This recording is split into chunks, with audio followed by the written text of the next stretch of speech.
ಕರ್ನಾಟಕದಲ್ಲಿ ಕಾಂಗ್ರೆಸ್ ಸತ್ತು ಹೋಗಿದೆ. ಪಕ್ಷವನ್ನೇ ಸರಿಯಾಗಿ ನಡೆಸಲು ಆಗದೇ ಇರುವಂತಹ ಪರಿಸ್ಥಿತಿಯಲ್ಲಿ ಕಾಂಗ್ರೆಸ್ ಇರುವಾಗ ಸರ್ಕಾರ ರಚಿಸಲು ಸಾಧ್ಯವೇ?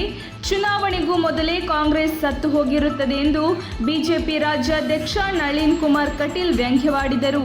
ಬಿಜೆಪಿ ಯುವ ಮೋರ್ಚಾ ರಾಜ್ಯ ಕಾರ್ಯಕಾರಿಣಿ ಸಭೆಯಲ್ಲಿ ಮಾತನಾಡಿದ ಅವರು, ಕಾಂಗ್ರೆಸ್ ತಂಡಗಳಾಗಿ ಚಿತ್ರವಾಗಿದೆ, ಆದರೂ ಅಧಿಕಾರದ ಕನಸು ಕಾಣುತ್ತಿದೆ.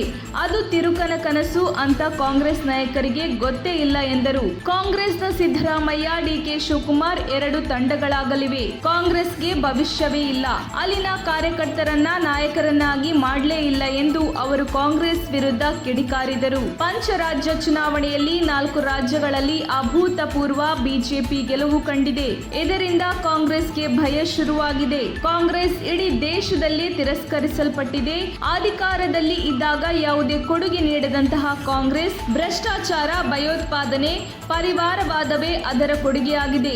ಲಾಲ್ ಬಹದ್ದೂರ್ ಶಾಸ್ತ್ರಿ ಹೊರತುಪಡಿಸಿ ಉಳಿದ ಅವರ ಎಲ್ಲಾ ಪ್ರಧಾನಿಗಳು ಭ್ರಷ್ಟಾಚಾರಿಗಳಾಗಿದ್ದಾರೆ. ಕಳಂಕರಹಿತವಾಗಿ ಅಧಿಕಾರ ನಡೆಸಿದವರು ವಾಜಪೇಯಿ ಮಾತ್ರವೇ ಆಗಿದ್ದಾರೆ ಎಂದು ಅವರು ಹೇಳಿದರು.